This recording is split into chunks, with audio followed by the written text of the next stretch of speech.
നെഞ്ചിടിപ്പ് കൂട്ടുന്ന 33 ദിവസം ഡിഗ്രി പ്രിലിംസിന് അവസാന 33 ദിവസത്തിലേക്ക് എത്തിയിരിക്കുകയാണ്. ഒരു ലാസ്റ്റ് ലാപ്പിലേക്ക് എത്തിയിരിക്കുകയാണ്.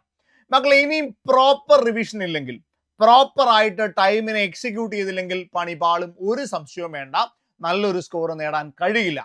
പക്ഷേ കൃത്യമായി ഇനിയുള്ള സമയത്തെ ഒന്ന് ക്രമീകരിക്കാൻ തയ്യാറായാൽ, കൃത്യമായി ഒന്ന് സ്ട്രക്ചേർഡ് ആവാൻ റെഡി ആയാൽ മക്കളെ മാറ്റമുണ്ടാകും. ഒരു സംശയവും വേണ്ട. അതിനു വേണ്ടിയിട്ട് ഒരു ഡിഗ്രി പ്രിലിംസിന്റെ റിവിഷൻ പ്ലാൻ ഞാൻ നിങ്ങൾക്ക് തരാം.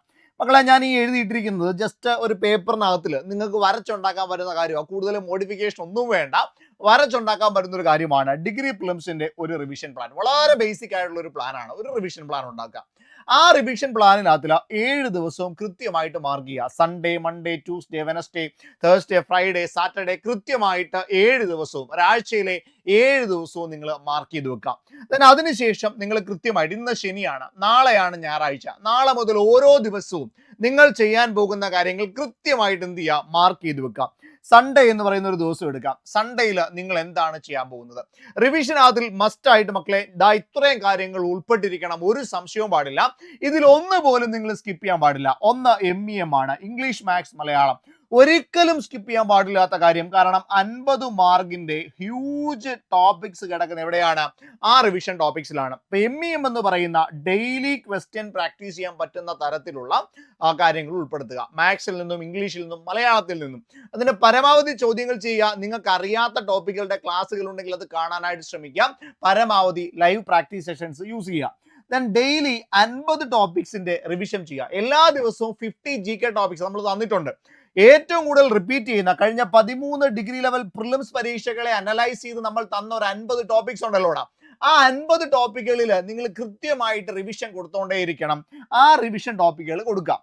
അടുത്തത് ഡെയിലി ക്വസ്റ്റ്യൻ പ്രാക്ടീസ് സെഷൻസ് ആണ്. എത്രത്തോളം നിങ്ങൾക്ക് ചോദ്യങ്ങൾ പ്രാക്ടീസ് ചെയ്ത് പഠിക്കാൻ പറ്റുമോ, അത് അധ്യാപകരുടെ കൂടെയാണെങ്കിൽ അത്രയും നല്ലത്. കാരണം അധ്യാപകരുടെ കൂടെയാണ് നിങ്ങൾ പഠിക്കുന്നത് എങ്കിൽ പ്രോപ്പർ ആയിട്ട് അവർ പറഞ്ഞു തരും എങ്ങനെയാണ് നിങ്ങൾ ഈ എക്സാമിനെ ക്രാക്ക് ചെയ്യേണ്ടത്, ഏത് രീതിക്കാണ് നിങ്ങൾ മുന്നോട്ട് പോകേണ്ടത് എന്ന് പറഞ്ഞു തരും. അത് നിങ്ങൾ ചെയ്യുക. മാക്സിമം ക്വസ്റ്റ്യൻ പ്രാക്ടീസ് മോക്ക് എക്സാമുകൾ ചെയ്യുക. അതിന് ഫുൾ ലെങ്ത് എക്സാമുകൾ ഉണ്ടാവണം, ചാപ്റ്റർ എക്സാമുകൾ ഉണ്ടാവണം, അതേപോലെ തന്നെ ഇംഗ്ലീഷ്, മലയാളം എക്സാമുകൾ ഉണ്ടാവണം, മാത്സ് എക്സാമുകൾ ഉണ്ടാവണം, CA എക്സാമുകൾ ഉണ്ടാകണം. അങ്ങനെ ഓരോ ഭാഗത്തെയും കൃത്യമായി കവർ ചെയ്യുന്ന PYQ എക്സാമുകൾ ഉണ്ടാവണം. പരമാവധി മോക്ക് എക്സാമുകൾ ഉൾപ്പെടുത്തണം. ഈ രീതിയിൽ വേണം നിങ്ങൾ സെറ്റ് ചെയ്യാൻ. ഇപ്പൊ സൺഡേ ആണ് നിങ്ങൾ എടുക്കുന്നത് എങ്കിൽ അതിനെ 3 സെക്ഷനുകളായി തിരിക്കുകയാണ്. Section 1, section 2 and section 3. 3 സെക്ഷനുകളാക്കി തിരിക്കുകയാണ്. ഇതില് സെക്ഷനുകൾ ഏത് സമയത്ത് വേണമെന്ന് നിങ്ങൾ തീരുമാനിക്കാം. ഓരോരുത്തരുടെയും സമയം വ്യത്യസ്തമാണ്. അതുകൊണ്ട് സമയം ഏത് വേണമെന്നുള്ളത് നിങ്ങൾ തീരുമാനിക്കാം. അതിലിപ്പോ ഒന്നാമത്തെ സമയം ഞാനിപ്പോൾ എടുക്കുകയാണ്. രാവിലെ 5 മണി മുതൽ 8 മണി വരെ അടങ്ങുന്നതാണ് ഒന്നാമത്തെ സ്ലോട്ട് എന്ന് വിചാരിക്കുക. ഞാൻ ഇട്ടിരിക്കുന്നതാണ്, നിങ്ങൾ വിചാരിക്കുക. അവിടെ ഞാൻ ഇംഗ്ലീഷ്, മാത്സ് എന്നീ 2 ടോപ്പിക്കുകളാണ് ഇടുന്നത് വിചാരിക്കുക. 40 മാർക്കിന്റെ റീജിയൻ ഞാൻ അവിടെ ഇട്ടു. അതിൽ ഏറ്റവും പ്രധാനപ്പെട്ട ക്വസ്റ്റ്യൻസ് റിവൈസ് ചെയ്യുന്നു. ചെയ്യാൻ പറ്റാത്ത കാര്യങ്ങൾ കൂടുതൽ എന്ത് ചെയ്യുന്നു, സമയം അതിനുവേണ്ടി മാറ്റിവെക്കുന്നു. അങ്ങനെയാണ് ഇടുന്നതെന്ന് വിചാരിക്കാം. സെക്ഷൻ 2ലേക്ക് വരുമ്പോൾ അവിടെ ഇംഗ്ലീഷ്, മാത്സും കൂടെ ചേർത്ത് 40 മാർക്കാണ് എന്ന് പറഞ്ഞു. അവിടെ നിങ്ങൾ സെക്ഷൻ 2ലേക്ക് വരുമ്പം വൊക്കാബുലറിക്ക് പ്രാധാന്യം കൊടുക്കുക. അവിടെ മലയാളത്തിന്റെയും ഇംഗ്ലീഷിന്റെയും വൊക്കാബുലറിക്ക് കൊടുക്കുക. അവിടെ ഇപ്പോൾ രണ്ടാമത്തെ സ്ലോട്ട് വരുന്നത്, നിങ്ങൾ ഏത് സ്ലോട്ടാണ് ഇടുന്നതെന്ന് വെച്ചാൽ അത് ഇടുക. രണ്ടാമത്തെ സ്ലോട്ട് 10 മണി മുതൽ 1 മണി വരെയുള്ള സ്ലോട്ടാണെന്ന് വിചാരിക്കുക. 11, 12, 1 3 മണിക്കൂറിന്റെ സ്ലോട്ടാണെന്ന് വിചാരിക്കുക. അങ്ങനെയാണെങ്കിൽ അവിടെ വൊക്കാബുലറി മലയാളവും ഇംഗ്ലീഷും കൃത്യമായി നിങ്ങൾ ആഡ് ചെയ്യണം. അതിനോടൊപ്പം തന്നെ ക്ലാസ്സുകൾ കൂടി, അതായത് റിവിഷൻ ക്ലാസ്സുകൾ കൂടി കാണാൻ ശ്രമിക്കുക. റിവിഷൻ ക്ലാസ്സുകൾ in the sense question practice സെഷൻസും മറ്റുമൊക്കെ കാണാനായിട്ട് ശ്രമിക്കാം. മൂന്നാമത്തെ സെക്ഷനിലേക്ക് വരുമ്പോൾ, മൂന്നാമത്തെ സെക്ഷൻ എന്ന് പറയുന്നത് നമ്മുടെ ഉച്ചയ്ക്ക് ശേഷമുള്ള സെഷൻ ആണെങ്കിൽ, നിങ്ങൾക്ക് ഒരു 2:30 മുതലുള്ള അല്ലെങ്കിൽ ഒരു 3 മണി മുതലുള്ള സെഷൻ ആണെങ്കിൽ 3 മണി മുതൽ 6 മണി വരെ നിങ്ങൾ പഠിക്കാനായിട്ടിരിക്കാം. ഈ സെഷനകത്തിൽ, ഈ ഒരു മൂന്നാമത്തെ സെഷനകത്തിലേക്ക് വരുമ്പോൾ നിങ്ങൾ പ്രോപ്പർ ആയിട്ട് ഏറ്റവും വൃത്തിയായി GK ടോപ്പിക്സ് പഠിക്കാനായിട്ട് ശ്രമിക്കാം. അവിടെ നമ്മൾ 50 GK ടോപ്പിക്സ് തന്നിട്ടുണ്ട്. ആ ടോപ്പിക്സിൽ നിന്ന് പരമാവധി റിവിഷൻ കൊടുക്കാം. അതിനോടൊപ്പം തന്നെ കറണ്ട് അഫെയറും കൂടി ആ സമയത്ത് പഠിക്കാനായിട്ട് ശ്രമിക്കാം. അതിനുശേഷം വൈകുന്നേരം ഒരു 8:30-ക്ക് ശേഷമുള്ള സമയം, 8:30 to ഒരു 10:30 വരെയുള്ള സമയമൊക്കെ നിങ്ങൾ PYQന് വേണ്ടി മാറ്റിവെക്കുക. അവിടെ ഫുൾ ലെങ്ത് എക്സാമുകൾ, അതേപോലെ തന്നെ ചാപ്റ്റർ എക്സാമുകൾ, അത്തരത്തിൽ എക്സാമുകൾക്ക് വേണ്ടി മാറ്റിവെക്കാം. ഇങ്ങനെ മൺഡേ, ട്യൂസ്ഡേ, വെനസ്ഡേ ഓരോ ദിവസവും നിങ്ങൾ ക്രമീകരിക്കാം. ഇത് നിങ്ങൾ കംപ്ലീറ്റ് ചെയ്യുന്നുണ്ടെങ്കിൽ ആ കംപ്ലീറ്റ് ചെയ്യുന്ന സാധനങ്ങൾക്ക് ഇതാ ഇവിടെ ടിക്കറ്റ് കൊടുക്കുക, അല്ലെങ്കിൽ നിങ്ങൾ എഴുതി വെക്കുന്നതിന്റെ മുകളിൽ കൂടെ നിങ്ങൾ വരച്ചു വിടുക. അപ്പോൾ നിങ്ങൾക്ക് ഒരു സന്തോഷം കിട്ടും. എടാ ഞാൻ ഇത്രയും തീർത്തു, ഇത്രയും പ്രോപ്പറായിട്ട് കൊണ്ടുപോയിട്ടുണ്ട് എന്നുള്ളത് നിങ്ങൾക്ക് മനസ്സിലാവും.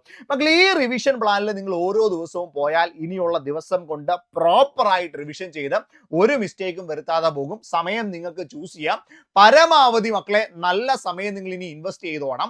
ഒരു 6-7 മണിക്കൂറെങ്കിലും മിനിമം ഒരു ദിവസം നിങ്ങൾ ചൂസ് ചെയ്ത് മാറ്റിക്കോണം. അതനുസരിച്ച് നിങ്ങൾ ഈ സെക്ഷൻസിനെ മാറ്റുക. വെറുതെ ഒരു പേപ്പർ എടുക്കുക, ആ പേപ്പറിൽ ഇതുപോലെ വരയ്ക്കുക, എഴുതുക. ഒരു വലിയ മാറ്റം നിങ്ങൾ ഉണ്ടാക്കാനായിട്ട് പോവാണ്, ഒരു സംശയമില്ല. മക്കളെ ഇതിന് വേണ്ടിയിട്ട് ഈ കാര്യങ്ങളൊക്കെ ഇനി എവിടെ നിന്നാണ് കിട്ടുക, റിവിഷനിൽ എവിടെ നിന്നാണ് കിട്ടുക എന്ന് ചോദിച്ചാൽ നമ്മുടെ ഡിഗ്രി പ്രിലിംസിന്റെ കില്ലർ 2.0 ബാച്ച് ഉണ്ട്. ആവശ്യമുണ്ടെങ്കിൽ മാത്രം ഈ ബാച്ച് എടുത്താൽ മതി, ഒരു നിർബന്ധവും ഇല്ല. കാരണം ഈ ബാച്ചിൽ നമ്മൾ പ്രൊവൈഡ് ചെയ്യുന്ന ഞാൻ ഈ പറഞ്ഞ കാര്യങ്ങൾ ബേസ് ചെയ്തിട്ടുള്ള എല്ലാം നമ്മൾ പ്രൊവൈഡ് ചെയ്യുന്നുണ്ട്. ഉദാഹരണമായിട്ട് ലൈവ് ആയിട്ടുള്ള ക്വസ്റ്റ്യൻ പ്രാക്ടീസ് സെഷൻ കണ്ടോ, ഇവിടെ ബാസി സാറ് കോൺസ്റ്റിറ്റ്യൂഷന്റെ ലൈവ് വന്നിട്ടുണ്ട്. ദെൻ അത് വന്നിരിക്കുന്നത് 27-ാം തീയതിയാണ്. ഓക്കെ, 28 ഇന്നലെയായിരുന്നു ലൈവ്. ദെൻ സാവിയോ മിസിന്റെ ഇംഗ്ലീഷിന്റെ ലൈവ് കണ്ടോ, ജോഗ്രഫി അമൽ സാറ്. ദെൻ അതേപോലെ തന്നെ എൻ്റെ എക്കണോമിക്സ്. ഇങ്ങനെ ഏറ്റവും പ്രധാനപ്പെട്ട ടോപ്പിക്കൽ ഇനി ഓരോ ദിവസവും നിങ്ങൾക്ക് ലൈവ് തരാൻ പോവാണ്. ഒരു ദിവസം 1 അല്ലെങ്കിൽ 2 ലൈവ് വീതം ക്രമീകരിക്കുന്ന രീതിയിലാണ് ലൈവ് സെഷൻസ് വരിക. ഈ ബാച്ചിലെ ലൈവില് നമ്മൾ ക്വസ്റ്റ്യൻ പ്രാക്ടീസ് സെഷൻസ് ആണ് തരുന്നത്. അപ്പൊ ക്വസ്റ്റ്യൻസ് കൃത്യമായി ചെയ്ത് അതിനെ എങ്ങനെ ടാക്കിൾ ചെയ്യണം, അതിനെ എങ്ങനെ റിവൈസ് ചെയ്യണം, അതിന്റെ കണക്റ്റഡ് ഫാക്ട്സ് എങ്ങനെ പറഞ്ഞു തരണം എന്നുള്ള കാര്യങ്ങൾ കൃത്യമായി നോക്കിയായിരിക്കും ഈ ഒരു സെഷൻസ് ഒക്കെ നിങ്ങൾക്ക് തരിക. അപ്പൊ ഇതിലൂടെ സംഭവിക്കുന്നത് പരമാവധി ചോദ്യങ്ങളിലൂടെ നിങ്ങൾ കടന്നു പോകും. പരീക്ഷയോടെ ഏറ്റവും അടുത്ത് നിൽക്കും. ചോദ്യങ്ങൾ പ്രാക്ടീസ് ചെയ്യുന്നത് കൊണ്ട് തന്നെ നിങ്ങൾ ഇമ്പ്രൂവ് ആയി വരും. രണ്ടാമത്തെ കാര്യം, നമ്മുടെ ഓരോ ടോപ്പിക്കിലെയും ഇമ്പോർട്ടൻ്റ് ആയിട്ടുള്ള എല്ലാ ഭാഗങ്ങളും, ഇപ്പോൾ കറണ്ട് അഫെയർ, ദെൻ അതേപോലെ ലിറ്ററേച്ചർ, സ്പോർട്സ്, ഇതിൻ്റെ ഒക്കെ ഇംഗ്ലീഷ്, മലയാളം, നമ്മുടെ ഓരോ ടോപ്പിക്കുകളുടെയും ക്ലാസ്സുകളും അതിൻ്റെ നോട്ട്സും എക്സാംസും ഒക്കെ അവിടെ കാണും. അത് വേണമെങ്കിൽ, അതിൻ്റെ നോട്ട്സ് വേണമെങ്കിൽ നിങ്ങൾക്ക് റിവിഷന് വേണ്ടി ഉപയോഗിക്കാം, വേണമെങ്കിൽ നിങ്ങൾക്ക് അത് പഠിക്കാം, നിങ്ങൾക്ക് ക്ലാസ്സുകൾ കാണണമെങ്കിൽ കാണാം. അപ്പോൾ അതിനുള്ള ഓപ്ഷനും അവിടെ തന്നെ ഉണ്ട്. ദെൻ ക്വിക്ക് റിവിഷൻ നോട്ട്സ് എന്ന് പറഞ്ഞുകൊണ്ട് കുറച്ച് നോട്ട്സ് ആഡ് ചെയ്തിട്ടുണ്ട്. ഏറ്റവും പ്രധാനപ്പെട്ട പെട്ടെന്ന് പഠിക്കാൻ പറ്റുന്ന കുറച്ച് നോട്ട്സ് നമ്മൾ ക്വിക്ക് റിവിഷൻ നോട്ട്സ് ആയിട്ട് ആഡ് ചെയ്തിട്ടുണ്ട്. ഇത് കൂടാതെ ഒരു ടെസ്റ്റ് പാക്കും കൂടി ആഡ് ചെയ്തിട്ടുണ്ട്. ഈ ടെസ്റ്റ് പാക്ക് 999 രൂപയുടെ ടെസ്റ്റ് പാക്കാണ് ഈ ബാച്ചിൽ നമ്മൾ ഫ്രീ ആയിട്ട് ആഡ് ചെയ്തിട്ടുണ്ട്. ഇതിൽ കറണ്ട് അഫെയർ എക്സാം ഉണ്ടാകും, ഇംഗ്ലീഷ്, മാത്സ്, മലയാളം എക്സാമുകൾ ഉണ്ടാവും, ഫുൾ ലെന്ത് എക്സാമുകൾ 15 ഫുൾ ലെന്ത് എക്സാമാണ് ആകെ വരിക. അപ്പോൾ അതിൽ ഏകദേശം ഒരു 7-8ഓളം ഫുൾ ലെന്ത് എക്സാമുകൾ ഓൾറെഡി വന്നിട്ടുണ്ട്. സെക്ഷണൽ എക്സാമുകളുണ്ട്, മാത്സ് റീസണിങ് എക്സാം ഉണ്ട്. ഇതെല്ലാം ഇംഗ്ലീഷിലും ഉണ്ടാകും, മലയാളത്തിലും ഉണ്ടാകും. നിങ്ങൾക്ക് ഏത് ലാംഗ്വേജും എടുത്ത് പഠിക്കാം. അപ്പോൾ ആ ടെസ്റ്റ് പാക്കും കൂടി കാണും. അതായത് നിങ്ങൾക്ക് ഇനിയുള്ള റിവിഷൻ പ്ലാൻ കൃത്യമായി കൊണ്ടുപോകാനുള്ളതെല്ലാം നമ്മൾ ഈ ഒരു ബാച്ചിൽ ആഡ് ചെയ്തിട്ടുണ്ട്. ഈ ഒരു ബാച്ചിൽ നിങ്ങൾക്ക് അഡ്മിഷൻ എടുക്കുക. ഇതിന്റെ ഒരു പ്രത്യേകത, ഇത് പ്രിലിംസ് മാത്രമല്ല, നിങ്ങൾ മെയിൻസിലോട്ട് വരുമ്പോൾ പിന്നീട് വേറെ ബാച്ച് ഒന്നും നോക്കി പോകണ്ട. മെയിൻസിന്റെ ബാച്ചുമുണ്ട്. കമ്പനി ബോർഡ് അസിസ്റ്റന്റിന്റെ മെയിൻസിന്റെ ക്ലാസ്സുകൾ ഇവിടെ കിട്ടും. അതേപോലെ തന്നെ യൂണിവേഴ്സിറ്റി അസിസ്റ്റന്റിന്റെ മെയിൻസിന്റെ ക്ലാസ്സുകൾ കിട്ടും. സബ് ഇൻസ്പെക്ടറിന്റെ കിട്ടും, എക്സൈസ് ഇൻസ്പെക്ടറിന്റെ കിട്ടും, അതേപോലെ അസിസ്റ്റന്റ് ജയിലറിന്റെ കിട്ടും. ഓക്കെ, ഇതിന്റെയൊക്കെ സ്പെഷ്യൽ ടോപ്പിക്കിന്റെ ക്ലാസ്സുകൾ ചേർത്ത് നിങ്ങൾക്ക് മെയിൻസിന്റെ ക്ലാസ്സുകളും അവിടെ തന്നെ കാണും. ഇറങ്ങും പോകേണ്ടി വരത്തില്ല, ഒരൊറ്റ ഫീസിൽ നിങ്ങൾക്ക് ജോയിൻ ചെയ്യാം. അപ്പൊ അതിന് വേണ്ടിയിട്ട് താഴെ ഒരു ഗൂഗിൾ ഫോം ഉണ്ട്. പെട്ടെന്ന് ഗൂഗിൾ ഫോം ഫില്ല് ചെയ്തോ. നിങ്ങൾക്ക് ഇപ്പൊ തൊട്ട് തന്നെ പഠിച്ചു തുടങ്ങാം. ലാസ്റ്റ് 33 ദിവസമാണ്.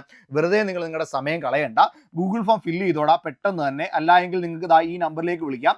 8281223366 എന്ന നമ്പറിലോട്ട് വിളിക്കാം. വലിയ മാറ്റം നിങ്ങൾ ഉണ്ടാക്കാൻ പോവാണ്. സൂപ്പർ നോട്ട്സിന്റെ ഫുൾ ടീം നിങ്ങൾക്ക് വേണ്ടി കൂടെയുണ്ട്. ഇവിടെ ക്ലാസ്സുകൾ എടുക്കുന്നത് അമൽ സാർ എടുക്കുന്നുണ്ട്, ഞാൻ എക്കണോമിക്സ് എടുക്കുന്നുണ്ട്, ഷിബു സാറുണ്ട്, then Karthika miss, then Vijay sir, അതേപോലെ തന്നെ സാവിയോ മിസ് ഉണ്ട്, പ്രജീഷ് സാറുണ്ട്, ദെൻ നമ്മുടെ നമ്മുടെ സ്വന്തം വൈഷ്ണവ് സാറുണ്ട്. അപ്പൊ ഇവരൊക്കെ ക്ലാസ്സുകളുമായിട്ട് വരുന്നുണ്ട്. അപ്പൊ നമുക്ക് ക്ലാസ്സിൽ കാണാം. ലാസ്റ്റ് മൊമെന്റ് കലമുടയ്ക്കണ്ട, കൃത്യമായിട്ട് പഠിച്ചു പോകാനായിട്ടുള്ളതെല്ലാം ഈ ബാച്ചിൽ കാണും, ക്ലാസ്സിൽ കാണാം. ഇപ്പൊ തന്നെ അഡ്മിഷൻ എടുത്തോണേടാ. എന്തെങ്കിലും ഡൗട്ട് ഉണ്ടെങ്കിൽ ഈ നമ്പറിലോ ഗൂഗിൾ ഫോമോ ഫില്ല് ചെയ്താൽ മതി. എല്ലാം ക്ലിയർ ആക്കി നിങ്ങൾക്ക് ബാച്ചിലേക്ക് ജോയിൻ ചെയ്യാൻ പറ്റും. ലാസ്റ്റ് മൊമെന്റിലൊക്കെ ഒരു നഷ്ടം ഉണ്ടാകുന്നത്, അല്ലെങ്കിൽ ഒരു എക്സാം ഒക്കെ കഴിയുമ്പോൾ കുറച്ചുകൂടി ഒന്ന് നന്നായി പഠിച്ചിരുന്നെങ്കിൽ നീ കുറച്ചുകൂടി മാർക്ക് സ്കോർ ചെയ്യാൻ പറ്റുമായിരുന്നു എന്നൊക്കെയുള്ള ഒരു ചിന്ത തോന്നാറുണ്ട്. മക്കളെ, അങ്ങനെയൊന്നും ഇനിയും നിങ്ങൾ ടെൻഷൻ അടിക്കേണ്ടി വരത്തില്ല. നിങ്ങൾക്കൊരു നഷ്ടബോധം ഉണ്ടാവില്ല. ആ രീതിയിൽ നിങ്ങൾക്ക് മുന്നോട്ട് പോകാനായിട്ട് പറ്റും. അപ്പോൾ ബാച്ചിലേക്ക് ജോയിൻ ചെയ്തോടാം, അടിപൊളിയായിട്ട് പഠിച്ചു തുടങ്ങാം.